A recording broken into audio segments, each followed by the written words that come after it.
do it in cities. But the ministry, what they brought to parliament was that they want even the ancestral land, that somebody is holding a freehold in Migori. They wanted to change it to leasehold. For what? She should tell us why. What was informing that? Instead of now hiding under parliament. Alice, why? The provision was saying that the minister will be able to designate the areas, which then means you designate through regulations, and I would still have had to come to parliament to be allowed the designated areas that we would have picked. So and therefore the proposal by parliament, I commend. I think it helped and it improved the provision. Thank you, Chair, and I'm sorry I didn't want to interrupt. You have interrupted, just go on. Chair, we are in a vetting process, and the leader of majority and the leader of minority have stated the actual position, but the nominee, she's trying to run away from the reality. The reality is that the bill which came to the House exactly wanted to levy even the ancestral land in this country. And it came from the ministry. She was the CS. So instead of using too many words, please admit we move forward. Because at the end of the day, Kenyans could not accept your proposal. And it came from you. It did not come from the House of Parliament. Speaker. It did not come from Kenyans. It came from your office. Yes, sure. Yes, Alice. Speaker, I said that the proposal had indicated that the minister will designate areas where the levy will be. It was not blanket, because it is not possible to collect. Point of order, it is not possible to collect levy in the entire country. Mr. Speaker, yes. That is true. But why do you want to subject a land that is in Bungoma or Migori for a minister who's sitting in Nairobi to designate whether it will be a freehold or a leasehold? Why do you want to do that? Just say it was wrong to do that, and now you are rectifying, you are agreeing with Parliament for that issue to become a city's issue. Just and we move on, Madam C. You are a former member of Parliament here. I think the clarity I have made, I have even given credit to Parliament, but I have said that it is Parliament that was going to give me permission to say where to levy the. Yes. Point of order. A brief one. Yes. Yes, Naisula. Thank you, Speaker. And I just want to put it to the nominee, and from what the majority leader had said to another nominee here, that one of the challenges of the cabinet that was there before is communication, because Kenyans are not understanding what you want to do. When they raise questions, it is said to be propaganda, but now we have confirmed here today that it is actually the truth. And so I think moving forward, if you're confirmed, and the last thing also is when there is public participation and Kenyans have an issue with a clause or with a matter in a bill, it should be discussed thoroughly and given the view of those because the bill could be good, everything else could be good, and we have one contentious issue. Could we exhaust it? Because I can assure you, after what happened in Parliament, these parliamentarians will not be a rubber stamp anymore to any issue that will be contentious, Madam Nominee. So that is all I wanted to do, so that we could make progress. Yeah, thank you. I would hate a parliament that is a rubber stamp. It's of no use to anybody, even themselves. But and I agree with you. This bill had not even gone to second reading, where the debate was going to happen. And during debate, the proposals for amendments would obviously, by the House, I think the subject was still... We'll make progress. What the members are telling you is that a bill came from your ministry with these contentious proposals to the House. When it was picked up and spread like wildfire, the ministry maintained a conspiracy of silence. Instead of coming up to say, it was our bill, we withdraw it so that you quell the fire, you said nothing. But that is, let's move on. Posing? Thank you, Speaker. I think there is need for better communication. Yes. I agree with you throughout the entire government, Yes. including my former ministry. Yes, Honourable even Speaker, His yes. Excellency the President has said, lamented, that one of the weaknesses in the government is poor communication. You are doing good things which nobody knows. And when you do bad ones, you don't own up. Questions on housing levy. Okay. Yes, Point of order, Speaker. We proceed thank to you, the Speaker. housing levy Point of question. order. I was asked by Honourable Koech how many people or youth we have employed under the affordable housing levy program. I want to confirm that in our records we have about 106,000 youth, both men and women, and I want to add here that most of them are youthful, below 35, and we ensure also that we include women because we have women who have the skills and artisan skills, yes. youth has no gender. It's just youth, men and women. Sometimes when you say a man, it is said it is also a woman, but until you say it is both male and female, then Yes. there is a problem. So thank you, Honourable Speaker, but I would say the youth, it can be youth, women and youth, or youth men. Yes. Yes, so we have ensured that gender is also observed in terms of those who are working and benefiting. Is it sustainable? It will be sustainable if we are able to continue with the housing, affordable housing levy. And I'm aware that it is also still in court. Would I say that up to now we have over 100, we have at least 48,000 housing units that are in different stages of construction, between maybe 20% and 95%, some nearing completion. In fact, we expect that we will be launching several of those units this year.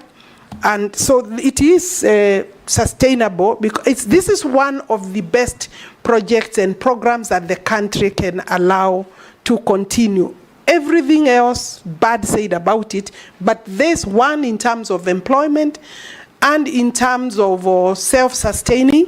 If we can allow the levy to continue, it is sustainable. And I bet that what we are giving, including allowing housing to people who previously cannot access and afford decent homes, then I would think that the country should take it and proceed with it.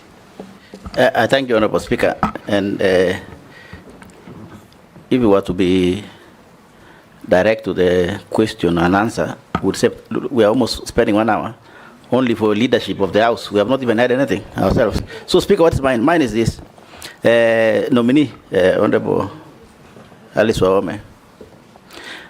This issue of house levy or house tax, of course, was very controversial, and it is still controversial. However, because it is in place, it is mainly in urban. It's only in urban. And the people who are paying are in the villages.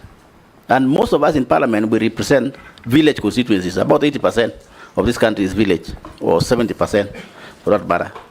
And even if and you know, the government has run to talk about jobs, creation of jobs. My view, Minister, is if you are confirmed, what will be the housing plan for the rural people who are also paying this tax and paying this levy for people in towns to enjoy houses and to enjoy jobs? Nobody in my constituency or constituency rural who will enjoy those jobs. Nobody will enjoy those housings, right? But we are losing money. So what this is that we are advising even the president or the government in terms of saying, these guys in the rural are paying these taxes or levy, but this is our housing plan for them, so that we can actually move as a country. Thank you, Speaker. Vicaria. Thank you, Chair. Me, I will only ask questions that have been raised by Kenyans.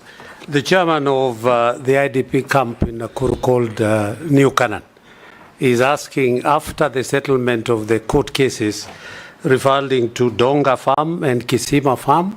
When is the ministry intending to do the titling? Secondly, there is a guy from Joro asking about Ndefo plot in Menengai Slopes and whether there will be titles, whether you will be giving titles to that place called Ndefo plots. Thirdly, is a teacher in my constituency asking about... Mr. Speaker. Yes. Mr. Speaker, not to interrupt my colleague, I think those questions can only be answered by the minister when she is in office substantively.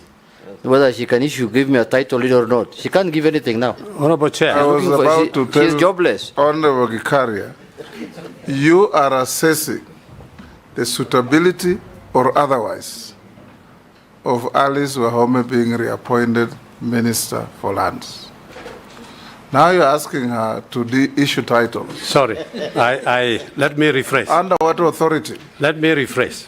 Yes. Assuming she is appointed to that, assuming she is appointed to that position, Honorable Chair, because these are pertinent issues, Honorable Chair. On another point of order, Yes. I think Honorable Junet's point of order was very legitimate, because the questions Honorable Gikaria is asking, even if the minister is approved, are the questions that we change our standing orders for, to cause the minister to appear before the House to answer such questions. These are not questions for a vetting process. Alice, answer. I think in Gikaria, you have relayed concerns of your constituents. Thank you very much. Which are not vetting questions. Maybe the last one, and that is related to the affordable housing. Go ahead. Is related to the program. Is a very good program for purposes of employment. But the contractors who are given that do not come and actualize that by adhering to the labor laws, by paying, say, for city rates or the rates that are there in the labor law. Maybe what action will she take to confirm that this will be done? And If she's confirmed. Thank you. Again, she can't take action unless we say she'll be a minister.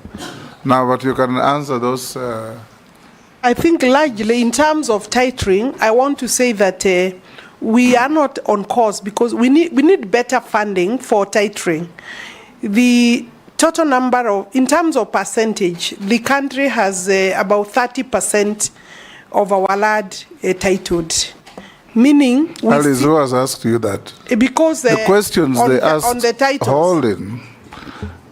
Posing just asked you about how do rural folks in Kenya benefit from housing levy? I'm Very answering simple. Gikaria. The second one of Gikaria was, will titles be given to some 2 farms? So it's not titling generally. Let me say that I think you saved me from answering Gikaria's question. Yes. And then we leave it at that. Are you the one I told last time about reading a book of a witness who talked too much? No, not me. It was not you. Not me. Yes. And I'm sure. I think it was Linturi. Yes. So I will leave that question. On the question of IDPs is gone. Affordable housing in rural areas. Yes. This is a new program, Honorable Speaker, Honorable Members. It's a new program. It's just starting, and it has been met by various challenges, including litigation. I believe even the rural folk are entitled to decent housing. I see the program moving there going forward. Mary Amase.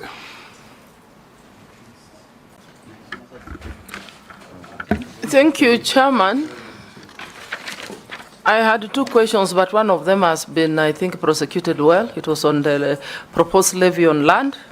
Very good. But I would want to say, Chairman, that there is need to improve the communication in terms of public participation. Probably going forward, we need to change the law so that members are involved in doing public participation with the people we represent, so that we disseminate the information and then bring our feedback. But Chair, I want to ask on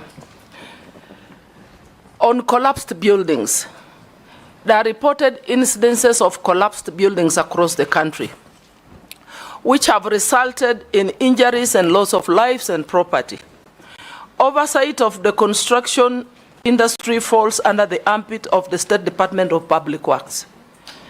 So my question is, what has been done to address these cases and to avoid future incidences? In your view, are these measures sufficient in resolving the issue? Alice?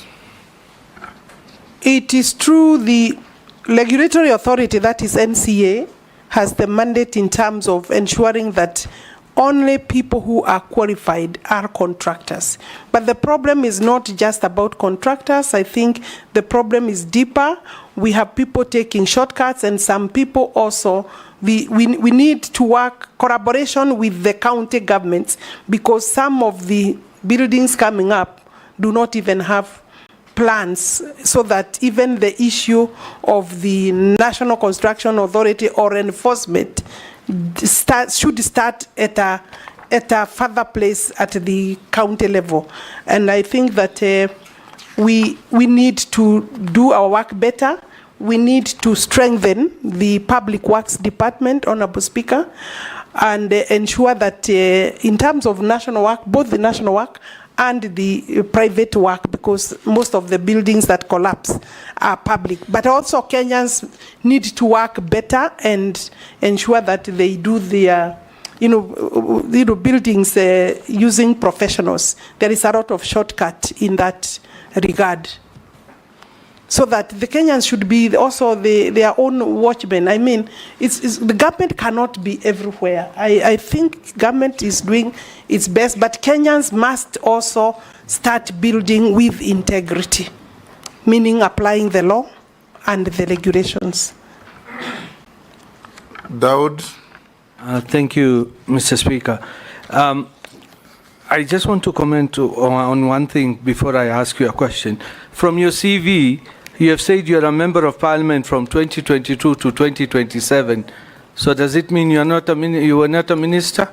I know you were elected until 2027, but you had to resign to? No, it's in her CV, that's what I'm saying. So you need to correct your CV. I will look at that, because it was only 2022. Let me ask you my question now. Adjudication mistakes on land are normally sometimes done at the lands office, and it costs people to rectify those mistakes in acreage or size or whatever, about 18,000 shillings to rectify. And not just that, you have to pay, initially you had to pay 150 or 300 or 500. That charge has now gone to 3,000 shillings. And there was no public participation when you increased the charge from 300 to 3,000 shillings. Somebody has got 10 parcels of land under adjudication, has to pay 30,000. That's even before you factor in other costs. That is one question. The second question, what is your take on the Dungu Land Commission lands, which were cancelled, which there is a report regarding the same? The last one is regarding affordable housing. You have talked about it, and my colleagues have talked about it. And there were grand launches by His Excellency the President, who has nominated you to that ministry again. But unfortunately, those housing were just launched, and they have not taken off. And like Honorable Laisuda has said, there are 24 billion in that account. So what is that money doing if it is not being used? And those lands are, those housing projects are just stationary. Thank you, Honourable Speaker. If you allow me another one, but I think... Ferdinand, take two.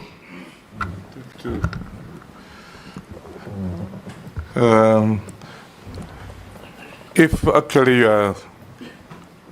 you're appointed as CS, I want to find out, because going around, you'll find yourself, there's a lot of upcoming, like you go to a place like Mathare and other places which are congested.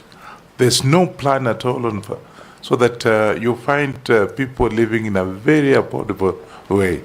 What plan do you have to be able to at least streamline some of these upcoming dwelling facilities that actually are causing problems?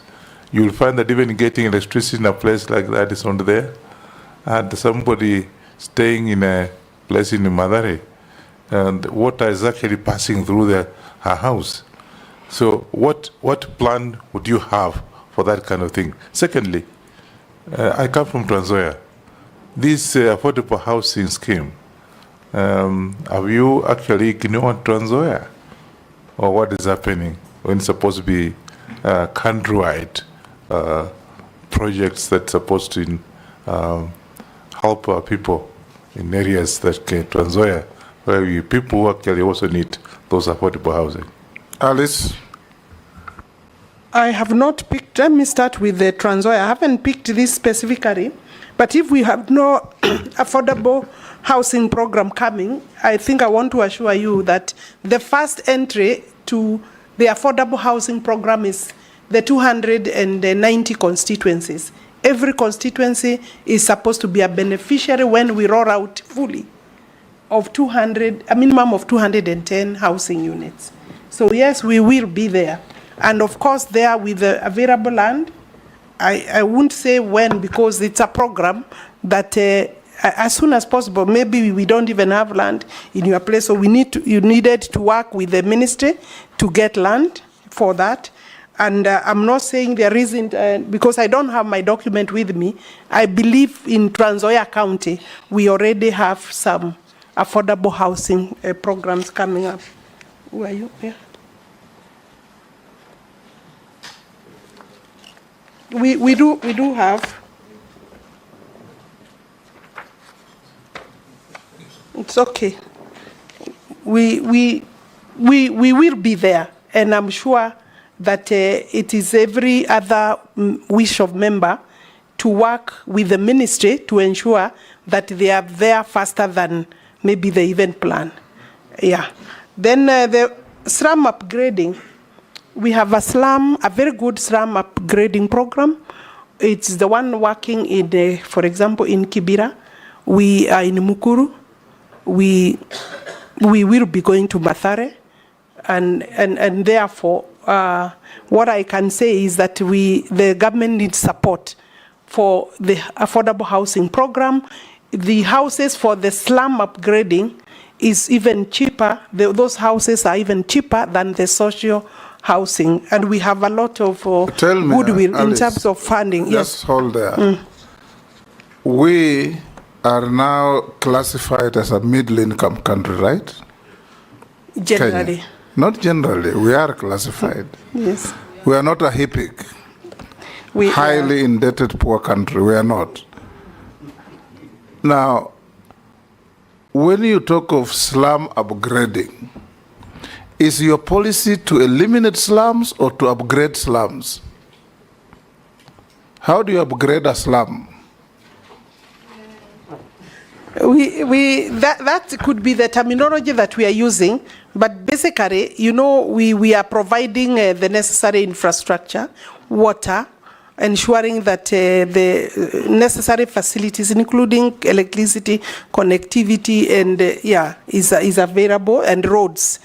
And the program is well funded by the UN, the European Union, World Bank, and also AFD. So I think that the question is, why are we talking of slum upgrading instead of slum eradication?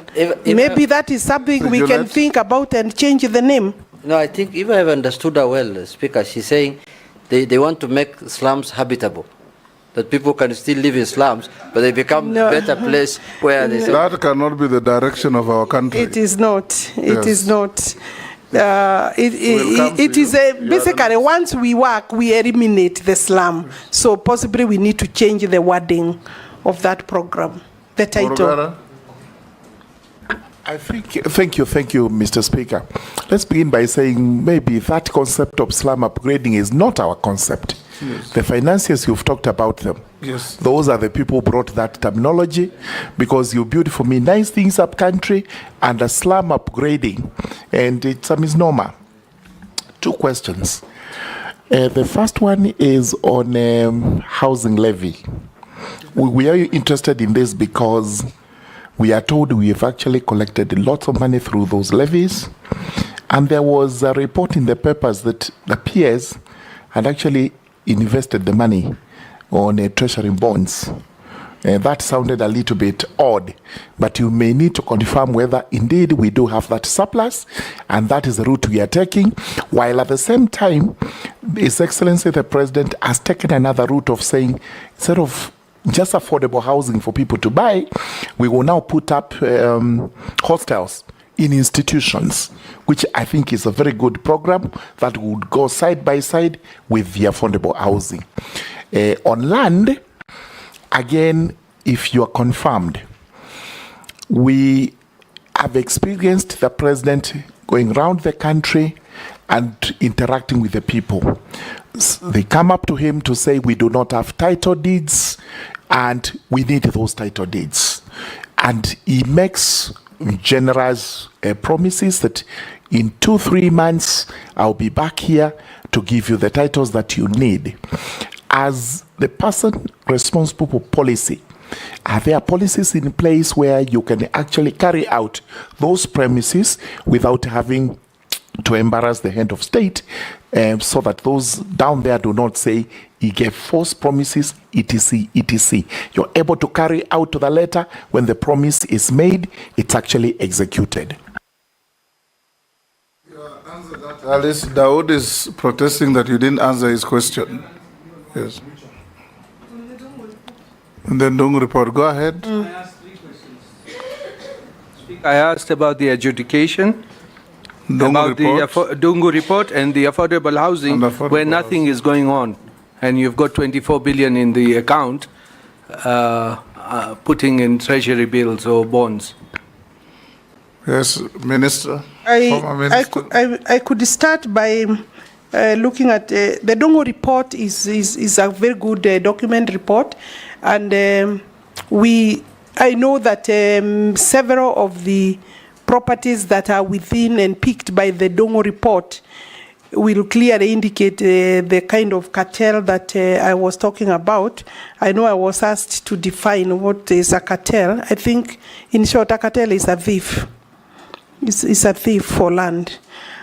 The Dongo report is a lot of, I don't have the figures, but some of the land recovered has been recovered through the EACC, because we have institutions, some we have had to go to court through EACC, and it is work in progress. The report is still live. That's what I would say.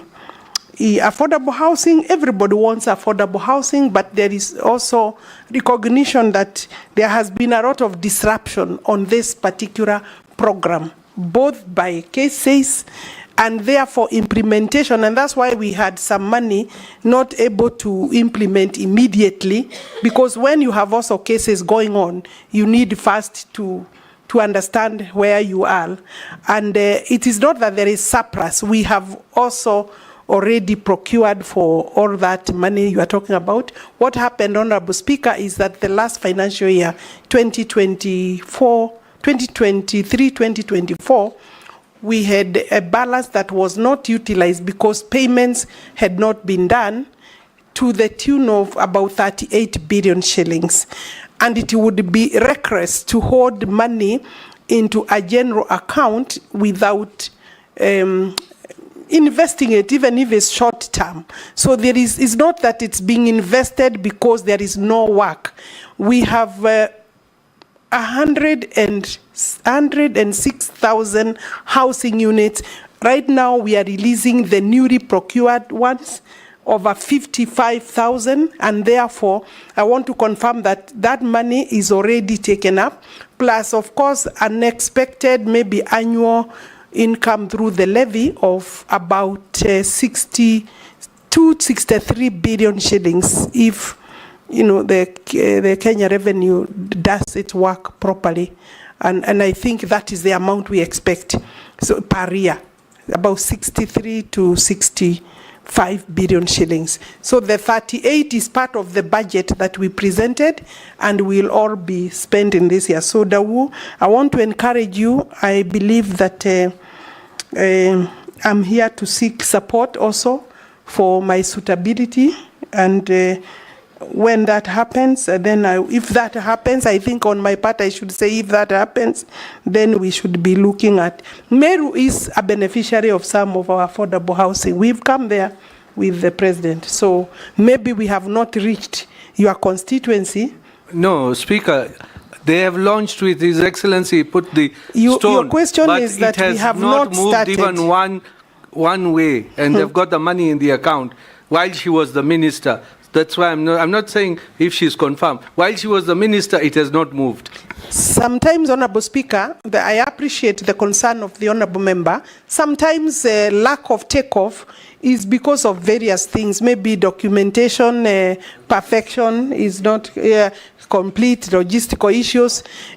Sometimes even when we do proper investigation, you find that the contractor who had said that they are able to take off sometimes get a bit of delay, and we are supporting even local contractors. So I don't think it's a case where we are that so strict. We are working with our local contractors, and sometimes logistical issues. And thank you, Honorable Judet, for once. I know it is a very important key issue in terms of implementation.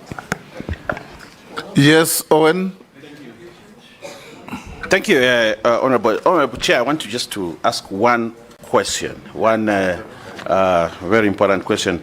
Cabinet nominee, land in this country is one of the reasons why we had the 2010 Constitution.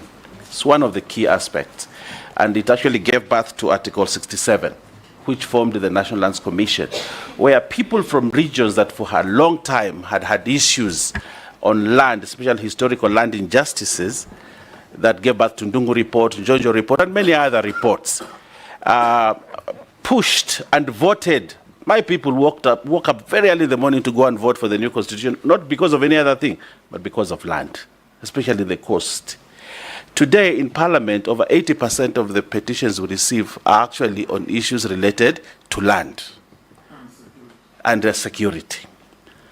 Now, looking at it, it becomes, therefore, it requires leadership, strong leadership to actually finish these issues of land. But the National Lands Commission, I don't want to belabor the issue of National Lands Commission because you've answered many questions, is one of the key planks in resolving the issues of land. People knew there was a ministry, but then they set up the National Lands Commission so that they can solve the problems. So the minister and National Lands Commission must work together to ensure that eventually people get justice in terms of historical land injustice and review of grants. Nominee, I am reliably informed that since you became CS, you have never had a meeting with the board, the National Lands Commission. A formal meeting to actually sit and discuss issues and give leadership in the sector. And I think this is bringing issues as we move forward. But, Honorable Speaker, what I would like to say this. We have moved amendments to amend the National Lands Commission Act so that we can extend their mandate in review of grants and hearing historical land injustice. But the biggest impediment has been the ministry, including a letter that we received from you dated 24th April, which is signed by you, that there are certain issues. When the committee called you for the meeting to discuss these amendments, the committee said that the minister did not make an input. But when we passed the law in Parliament, when it was going now, we are supposed to send it first, and we respected your letter, and actually these were my amendments, and we held back. But the vibes I get, if I can use that word, the vibes I get is that probably the minister does not want the National Lands Commission to exist. She wants absolute power to run whatever she wants, the show in the land sector.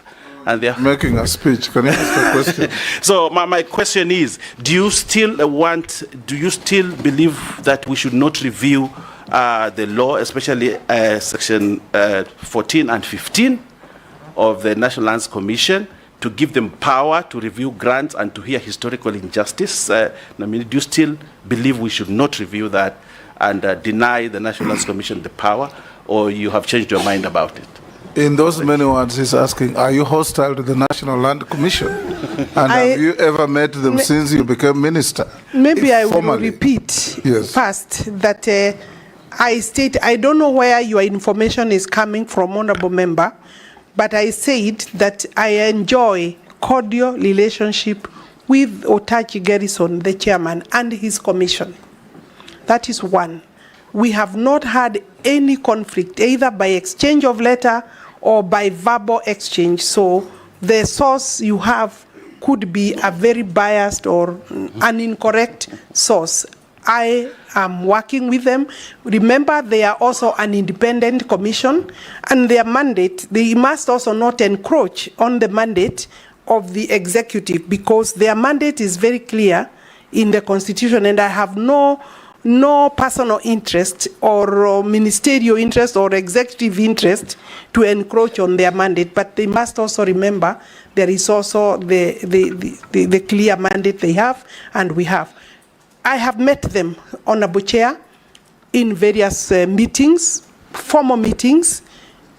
I have met the board, and when the chair also confirmed that the board is coming, some of the members did not come, and I don't want to go into that, because the commission, I think you need to summon the commission yourself as Parliament. The commission has its own challenges. I think it's right now maybe a bit. You say you have no problem with them, then continue to list their problems. Not myself, person, their own challenges, not between me and them, Honorable Chair. Okay, it's that's what them. I'm saying. Okay. Maybe the reason they are not working is the challenge between, but not between me. They have handed over during a formal meeting the national land policy, because as their mandate, they recommend to the ministry the national land policy. We have had a whole morning meeting, the entire board led by their chairman.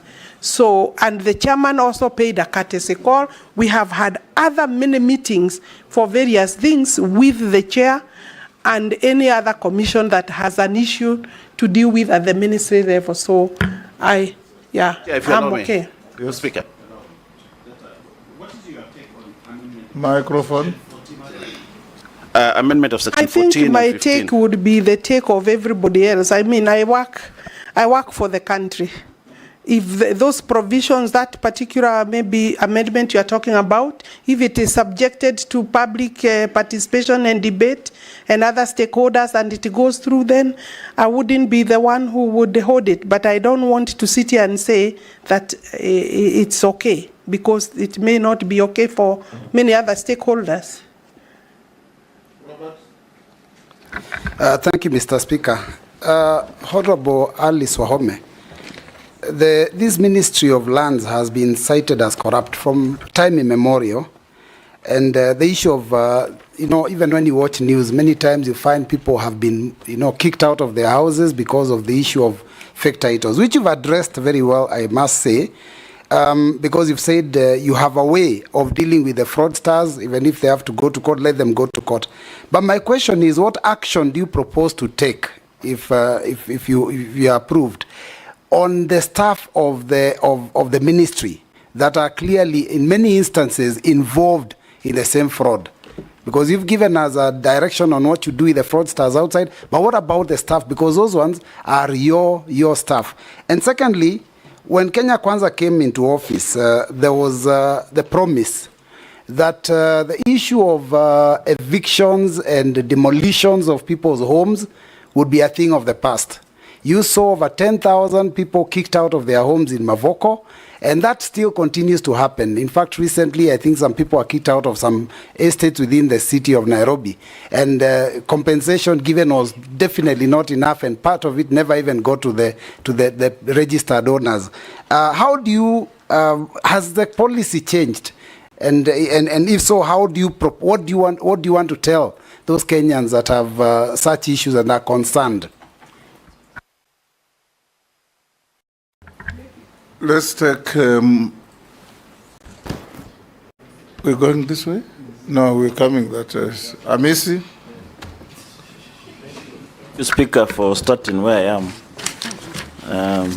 Speaker, I've been quietly listening to these proceedings. Yes, I may not be a happy person because I expected, we vetted the nominee before us 2 years or so ago, and she has served in various portfolios. I expected a progress report, sort of success stories from where we posted her. But I can just see a lot of verbosity on this and this land issue. This land issue, Speaker, it affects even the public offices. If you look at the audit report of parastatos and the government agencies, 90% of the audit is just on land, either ownership, one entity taking another one to court, one parastato, and it consumes a humongous amount of money between legal fees and accounting fees and surveying fees. So it is an area that you do not just talk about it in the passing. So I wanted to hear from the nominee. Yes, she has served there. She's going there back. I don't have your progress report so far, but the issue of parastatos and the government. You say she's going back before we decide? Yes, if she's approved. The issue of parastatos and the government agencies taking each other to court on land issues. Is there a policy statement that you can solve it once and for all so that we save this country a lot of money that is being used between lawyers and the legal firms in all the parastatos, virtually all of them, and the perennial historical land injustices? I come from Kitale, and I think you've been there. You've tried to come across the land issue of the Kitale prisons, and it is across the country. We are perennially in constant problems with our constituents and the grabbers and landowners and the government entities perennially. Can it stop once for all? Can we have a progress report from your ministry going forward? Answer the question by Robert and Missy. From Robert, what am I doing with my staff? What have I done with the staff that I have said that sometimes they are part and parcel of the cartels? Since I got into the ministry, we have had 4 arrested officers and charged in court. There is another 3 under disciplinary processes. And therefore, I think to that extent, and have had a meeting with all the registrars in the country to restate the policy and the position of the minister and government in terms of this business of participating in fraud. And they know, and we have many other cases with the DCI, and I think there will be likely other officers that will be taken away by those cases. I think I could say to that, and I have also said that I intend to come back to Parliament to sharpen the provisions that will help to deal with the fraudsters. Then you asked, I think the question on kicked out, I don't understand that one. Demolitions of people who, Madare and elsewhere during the rain season. I think half of those people had already suffered a big blow for being within the riparian and the watercourse area. And even those who were affected because of building along the river were also calling for government intervention to be provided for with homes. We have, I think, the estimated numbers, if I'm not wrong, and those would be mainly with the Kindiki, because of interior coordination was about maybe 20. The rough estimate that came to the cabinet was about 20,000 Kenyans that were affected by the demolitions. I think demolitions are right now not going on, but it was so that they are removed from already insecure space along the river, where in any event they were being devastated by the floods, because we experienced out of the normal, maybe beyond the normal of the floods or rainfall. Therefore, I think going forward as a government, we need better, maybe, these are emergencies and you require maybe money to be able to settle those kind of people. So I think everything adds up with, do we have funding to be able to resettle them? They were given 10,000 and some, I'm told some, I think there is information that some may not have received, which is still not sufficient, but it was a gesture for people who also, Kenyans must stop also building along the rivers. I don't know, I know and I understand and I believe that these Kenyans don't have maybe better places, but remember some of the people utilizing, some of those people are not the owners of the structures. The structures could be owned by people living elsewhere. I mean, on government parastatal, I think land moving from one maybe person to another, parastatal fighting each other and cases in court. I have already proposed to the executive that we circulate, before I left office, that I think in June I proposed that all the departments, all the ministries forward to the ministry the list of their properties so that we can now start cracking holistically so that we have a one government approach in terms of recovery. I was given approval to circulate that request to call for departments to forward all land that is said and known to have been grabbed. We will be working on that. Of course, I will require police, I will require the investigative agencies, and I will require the EACC. And I think then it is, whether I'm the minister or not, Kenyans should be prepared to move from government-owned properties because it is public wealth, it is public property, and it is horrible where, as the situation where we are. And I agree with you, we should give it a one holistic approach so that we clear with it once and for all. Thank you, Chair. Honorable Waziri, I just want to ask you one question regarding the pending bills, because I understand there are many pending bills in your ministry. I need to know how you are going to sort it out, considering the current financial state at the moment. The other question is about compensation. There are many Kenyans who have given their rad to the government, and they've been waiting for their money, and it's like it's taking too long. Thank you. Ms. Shimbogo. Asante sana mwenyekiti. Nitauliza maswala mawili, swala la kwanza kwa lugha ya Kiswahili na swala la pili kwa lugha ya Kiingereza.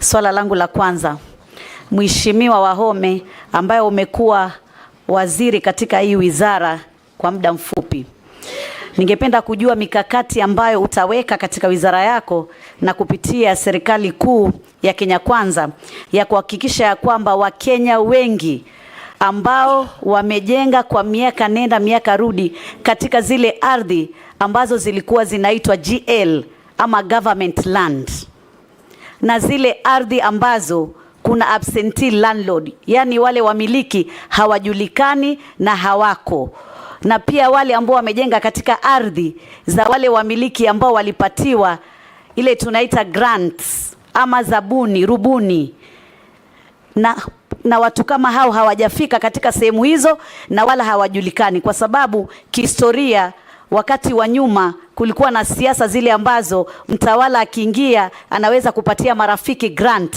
ya mashamba katika sehemu tofauti tofauti, na jambo hili limefanyika sana katika sehemu ya Bonde la Ufa na sehemu ya Pwani. So ni mikakati gani ambayo serikali kupitia wizara yako itafanya ndio tatizo hili la mashamba liwe historia, isiwe kila wakati wa siasa, wakati wa kampeni Wakenya bado wanauliza maswali yale kwa yale. Na niweze pia kuweza kukubaliana na Mheshimiwa Owen wakati aliposema ya kwamba kuna tashwishi ya kwamba huenda pengine wewe, na hiyo ni hisia yangu, ukirudi katika wizara hino utaweza kuendelea kuhujumu tume ya ardhi, kwa sababu wakati mmoja ulikataa kuongeza muda wa kushughulikia mambo ya historia za mashamba. Na tatizo hili ni tatizo nyeti katika bonde la Ufa, katika pwani na Kenya kwa jumla. Kwa hivyo hivi sasa umesema ya kwamba mambo yatakuwa tofauti, tunataka tuone ya kuwa tofauti, kwa sababu tatizo hili bado liko, hatujaona ya kwamba kama tumefaidika katika mambo ya dhulma za kihistoria za mashamba. Swali langu la Kiingereza, what specific timeline? The Kiswahili version was just a speech. Now ask the question. Mwenyekiti, hilo ni swali na nafikiri Mheshimiwa Wahome ameelewa hilo swali nilivyoliuliza. My second question, Honorable Chairman, what specific timeline did you establish when you are the Cabinet Secretary for the Ministry of Land for the completion of digitization of land records across all the counties? How many counties right now they have those digitized land records? What is your roadmap?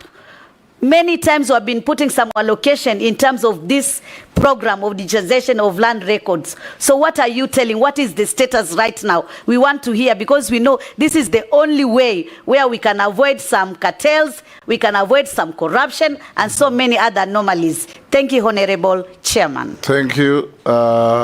Sharia, we can take Sharia as well. Thank you, Honorable Chairman. I think you're teaching us something new of saying no chairs. And Mheshimiwa Wahome, significant parts of the country are formerly trust lands and fall under the Community Lands Act. It's public knowledge that the community land legal regime remains not fully operationalized, and if granted, has not been regime not fully operationalized. If confirmed, what possible solutions do you propose? I thank you, Honorable Chair. Can you answer those, Alice? Chair, from Honorable Shurie, trust lands, it is true, this most of this is what we call as community land. We have the Community Land Act 2016, and the Community Land Act is operational. We are registering community lands everywhere in the country, but it is a slow process because the communities, the members of those communities must sit and agree, prepare inventory, and it's not an easy process, because also we have seen that leadership sometimes within the communities is infiltrated by politics, but the preparation of the inventories is quite a tedious task, because every member is supposed to agree and sign, and then have that inventory forwarded by the office of the governor under the law, so that then you can start the process of registering. But we are on course in terms of various counties, and I believe we need the support, in fact, of elected leadership to expedite those processes as a government. Then Mheshimiwa Mishi is asking, I believe what she's asking me is a policy issue, and in terms of absentee landlord and people who have moved and become squatters on people's lands. We are in the process, Mr. Speaker, of finalizing the national land policy. It is a matter that should squarely be captured there, so that as a country we agree what to do. But also, we must not encourage, there is a lot of criminality in some of the people in terms of moving to people's land and becoming professional squatters.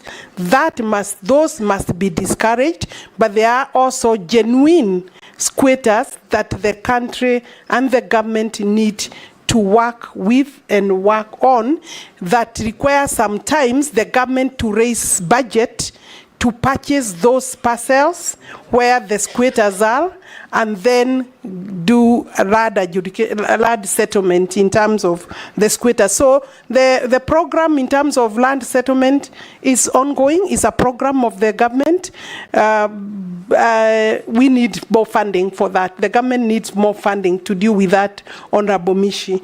But I agree with you, there is a lot of this problem in terms of absentee landlord. Let's have policy, and the policy will be brought to Parliament, and input of Parliament would be very critical in terms of handling those. Then I think extension. Honorable Bayer, you accuse me of maybe being the person rejecting. I hope, Honorable Member, you haven't been given the wrong card in respect of my activities in terms. This particular, the Commission has not come to me officially or formally to say they want to extend.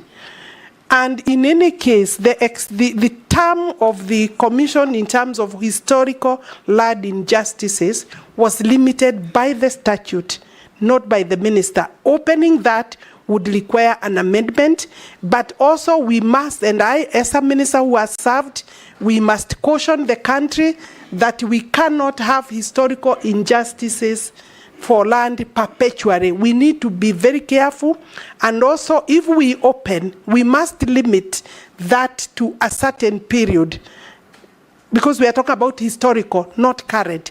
Any other current injustices can be done within our courts of law. We talk about historical, and that's why there was a time limit. Is your, sorry, Honorable Speaker, I think there was a question on the digitization. No, not yet. There was a question on digitization, where we are. I had said earlier, we've done Nairobi, Mombasa, we are ongoing. Isiolo is more or less complete. In another 1 month, we'll finish with Isiolo. Murang'a is basically on board. Then we've gone to Machakos. We have 27 counties that we are working with currently. And I wouldn't be able to say specifically.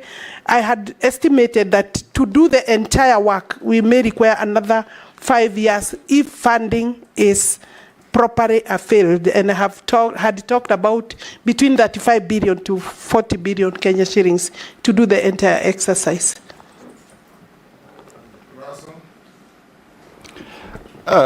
Thank you very much, Mr. Chairman.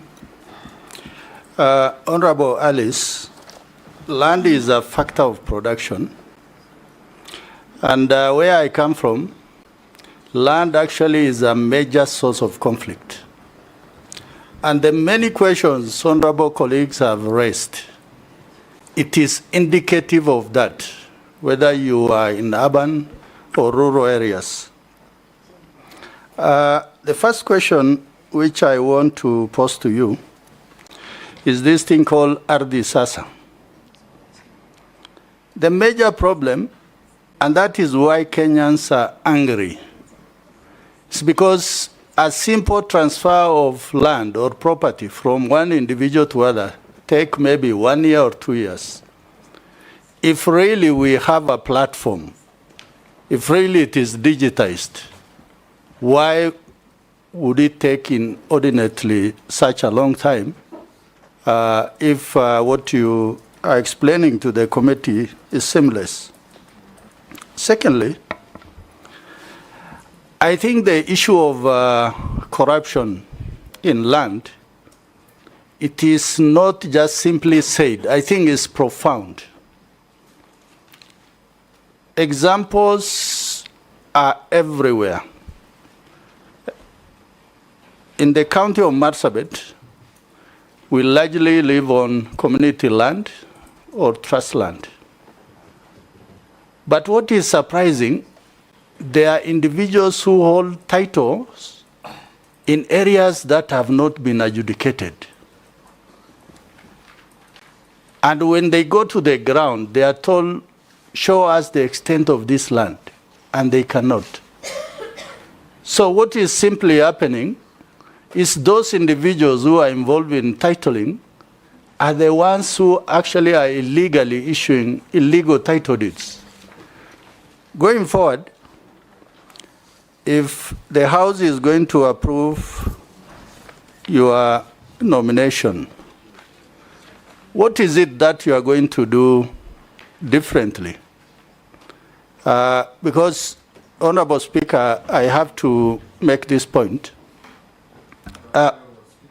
From what Honorable Alice has given the committee this afternoon, I think that committee may be running into headwinds with you, simply because you need to carry leaders along. Because land is not just anything. Land is about community, it is about people, it is about settlement. So people must really be carried along. Thank you, Mr. Chairman. Thank you very much, Mr. Speaker. And I want to ask the nominee. She has a broad ministry moving from land, public works, housing, and urban development. And as a nominee, you must have a vision. And I want to ask the first question is that, what is your vision to sustain urban development in the 47 counties? And how do you plan to address the challenge of rapid urbanization in terms of planning, in terms of giving blueprints of how the water supply will be done, roads construction will be done, the issue of electrifying those urban areas, and the issue which is very fundamental of sewerage in most of upcoming towns within Kenya. Secondly, the State Department of Planning Public Works launched the National Building Code 2024 on 17th of July 2024. The code is expected to update the standards and the requirement in the construction industry and aims to resolve the various issues affecting the Kenya building economy environment.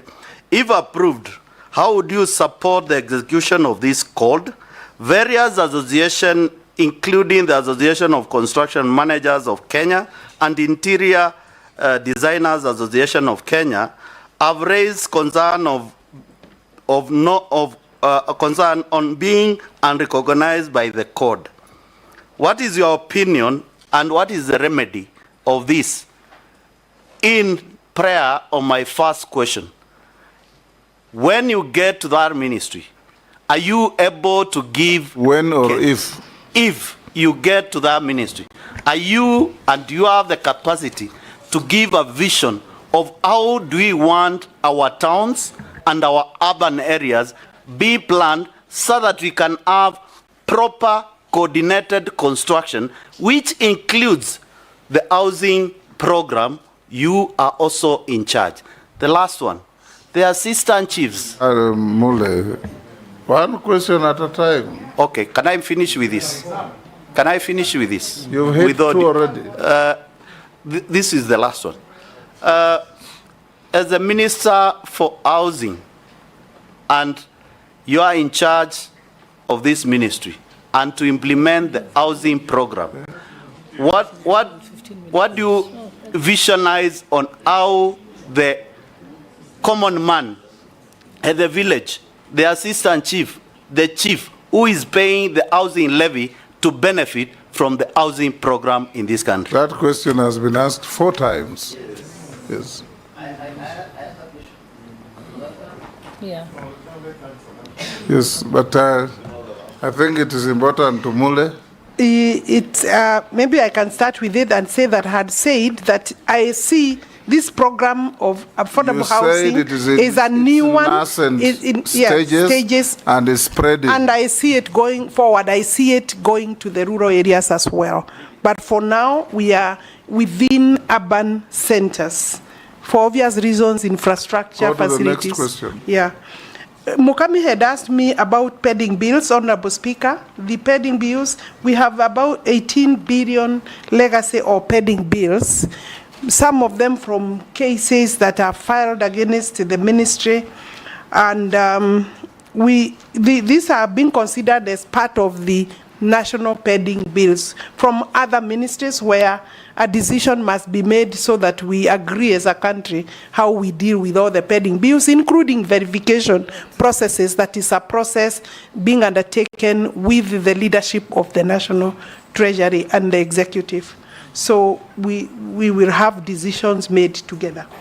Compensation, I don't understand which compensation, because compensation in terms of compulsory acquisition is done by the National Land Commission, and basically that is not within my mandate. Any other compensation, maybe by judgments, those are pending cases or pending bills. I believe I could start with the question of Adi Sasa had been answered, but I am saying that this really, I'm thinking that we should get accommodation, because it's now real time possible to access your records and get information regarding your land records, especially when somebody else other than you want to access your records. You are the one to approve. I think the challenge for me is how to move faster to the other maybe not now for me, for the ministry, for me if I'm approved, but for the ministry, the challenge is how to expedite. And I had said that with the necessary funding, it is possible to expedite. There is an issue you raised regarding titles in Marsabit or even elsewhere. Let me also warn the members, just alert the members and the public that it is not all titles that are out there that are actually valid titles or are titles. They could just be papers with no worth of a title deed. There are many, some are just made at Liver Road, like some of the cases the Honorable Majority Leader was raising are title papers. When you look at them, they look like they are genuine, but they are made from River Road and they cannot transfer proprietary rights to any property. So I don't know what you are referring to in Marsabit. I think it would be important for me to have the records so that I'll be able to know what you are dealing with or referring to, or the ministry to be able to be brought to their attention so that they can maybe stop whatever could be happening. And I agree, it is profound, and the land issue is obviously very emotive. So therefore, community land, be part of the community land processes so that you can help to expedite the community to have their land put in a title, because it's private land. Community land is considered as private land for that community. The rights are the same, so they would need to come back together quickly so that there is no land left without title. I think security would be secured by that. Individuals involving in titling from my ministry, I had agreed, and I also said we have a few we are processing in court. My vision is the vision of the ministry. The minister doesn't have a vision personally, but the ministry has a vision in terms of urban development. And in terms of urban development, we have the Urban Areas and Cities Act. And that is specifically addressing the problem of rapid growth of population vis-a-vis the facilities available in our small towns.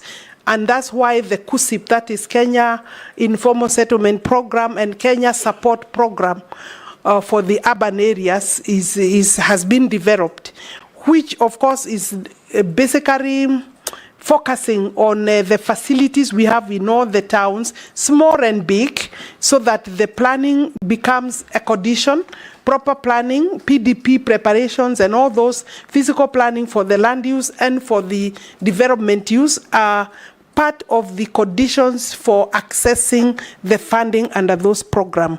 So in my view, if you ask me what is the vision, Those programs are for between, they are 5 years program, but looking forward, we need very elaborate cooperation between the county governments, because you know they are the ones in charge of the planning at the county level, including survey work, so that then it is possible to have properly planned towns now before they become fully congested.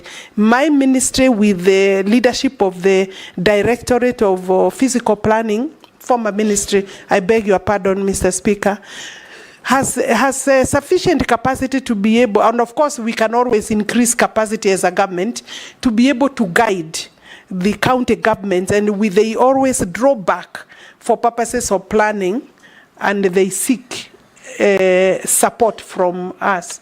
And of course we have the Physical Planning Act that requires also to be maybe reviewed to capture some of the issues that you are raising. So my vision is to see well-planned towns that have all necessary facilities of a big town, but even better planned than our big towns like Nairobi. You cannot say that it is properly planned, but we can now have better planned towns. As they grow bigger, then they have the street lighting, water, sanitation, and every other, yeah. And of course, including titling. Thank you, Alice. Yeah. Alice, let me ask you one or two questions. Under Schedule 4 of the Constitution, distribution of functions between the national government and county governments, you have the responsibility for housing policy and the general principles of land planning and the coordination of planning by the counties. For the period you have been minister in this docket, have you ever had a meeting with county governments to discuss the issue and coordination of planning by those counties? I ask this because if you look around the country, we have completely misstepped, so to speak, in our planning and land use activities. Anybody with the land touching on any road just wakes up and builds a shop. In the old days, if you look at all the urban areas and markets, they were designated, meaning it is possible to easily provide security and amenities such as water and everything else. What have you done, and if you are confirmed, what do you plan to do to effect this constitutional responsibility? Honorable Chair, it is not the easiest to actually work with county governments, you know, and for government, national government has been having its own challenges in terms of intergovernmental relationships. On my part, I haven't had a meeting with the county governments as a whole, but we have worked with different county governments or governors in terms of their planning, and they have brought their planning documentation to the ministry, and for sometimes for even for support in terms of that planning, and ensuring that it meets the thresholds that are required. I think going forward, I would say that it is necessary that I meet the county government in terms of the institution itself, the COG, so that we can agree. But they also think that the national government is encroaching a lot on their mandate, and they refer a lot to Schedule 4. And I do agree that quality standards, regulation, and of course capacity building is some of the things we are doing under the Kenya Urban Support Program. Within that, my ministry before me has held several meetings with the county, with the COG, and the CEO of COG has been a constant, and I think she's done a good job for the county governments. Yeah, has worked well with my ministry. Some Kenyans sending messages to us. Yes. Why did she take sides with the Kirima's land dispute when she came into office? I didn't take side with the Kirima land. I took side with the owner of the land. It could have been any other person. And when I pronounce myself as to ownership, sometimes it helps in terms of dispute resolution, and that is what it is. My task is to say who is the owner, and I said that it's a long dispute, and at that time there was no outstanding court case.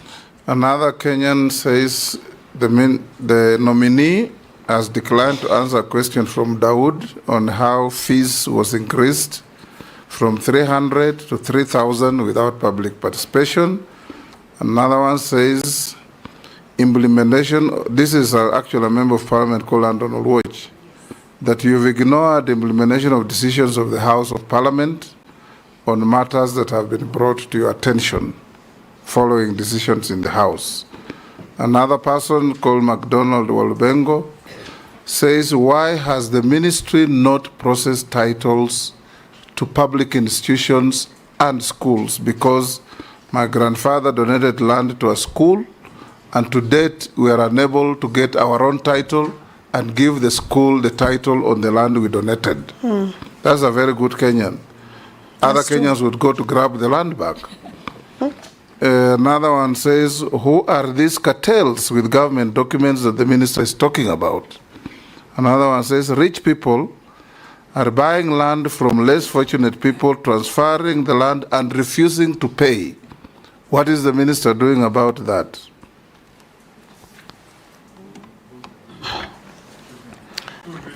Those are comments from Kenyans. I think for schools, it's an important, very important question. Is the one of the schools. Yes, we have titled over 14,000, going to 15,000 title deeds for schools. I actually, Alice, know of a school. Yes. That was given land by a generous person, and his grandchildren over 50 years later came because the school had no title, took away the land, and kicked out the school. Yeah, I think previously the institutions did not just schools, actually most government institutions, and maybe that is one of the tasks that we should achieve, do not have titles for those properties. And the titles are supposed to be produced and held. If you are confirmed, can you have a Marshall Plan to issue title deeds to all public institutions within a year? Those without issues, it is possible. Yes, Hossein. As you emphasize on that public institutions, I want to add, including KICC. Yeah, thank you, Speaker. You know what I mean? Yeah. Including KICC. Honorable Speaker, I know that. Go on. Sorry? You know that and go on. As she knows. Thank you, Speaker. Honorable Speaker, let me clarify on schools. We have over close to 15,000 schools that we have under our program. There is a program for titling of school titles, you know, and we have covered close to 15,000. The total is about 31,000. So I think we are on course. Possibly we need to expedite in terms of that. A few have disputes about 1,500, but the balance we are working on, a balance of another maybe 14,000. Ruoch says, I have ignored the House of Parliament.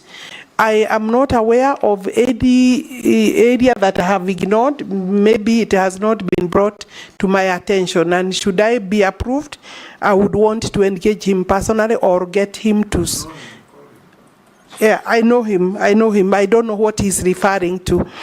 The fees that the member of the public, and it's important, is there was elaborate public participation. The fees of 300 shillings, 500 were fees that were for 1980. Prescribed, you know, when the act was actually, basically it's over 20, 30 years. And so we reached a point where we reviewed, and there was elaborate, and there is records of public participation. And I would also seek that Kenyans agree to support, because it's their government. Yeah. Alice, you are so wordy. If there was public participation, just say so. You know, Kenyans out there have said I haven't answered. Yes. Yeah, so I want them to understand, you know. Yeah. Lastly, Alice,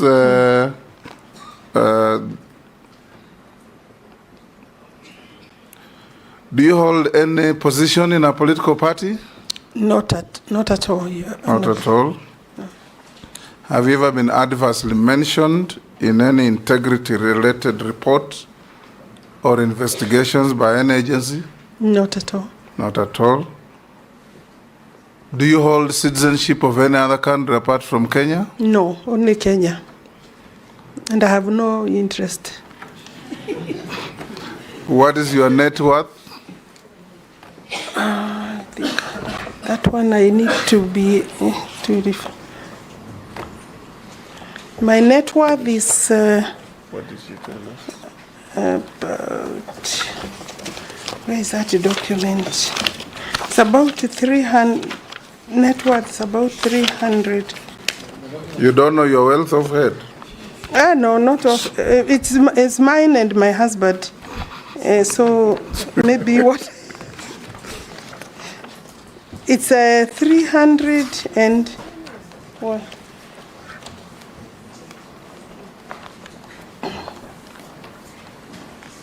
$327,650,000. How much were you worth when we last vetted you? I was worth slightly less. When you vetted me, Mr. Speaker, last time, I was worth 218,400,000. So you have had some nominal growth. Kidogo. You've grown by 100 million. I have grown in those 2 years. Yes. Yes.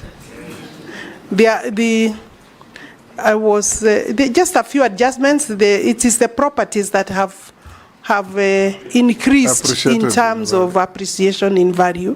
And then there was one tenant that was not paying my family rent, and they paid about 14 million, about sometimes in March. So did you use your office to get them to pay? My office of MP, of minister? Yes. No, I don't. No, I don't. I am not the one who corrects the rent. Thank you, Alice. Yes. Thank you. Thank you, Honorable Speaker. We have checked your documents and we find them to be correct, except you can tell us there were 9 memoranda against in response to you. Did you respond to them in writing? The clerk. And I would ask that the committee adopts my response. Thank you. Yeah. Unless you are lawfully held. Yeah, thank you very much. You are released to go. I'm free to go. Yeah. Thank you. It's a relief, Honorable Speaker. It's a relief? It's a relief. You know, I am jobless and I need the job. This is since 1985.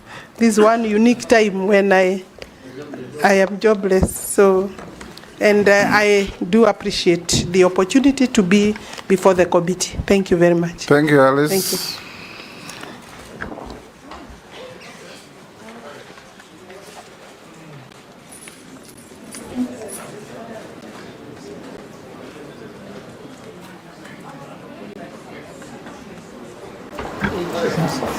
Members, I give you a 20-minute lunch break. How much time? You have 2 others to go. Half an hour. Okay. Yes. Maybe after chairman. Yes. We could consider the suggestion I had floated in the group. Let's go and discuss it at the lunch place. But the problem is not members, it is the respondent.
Imezima.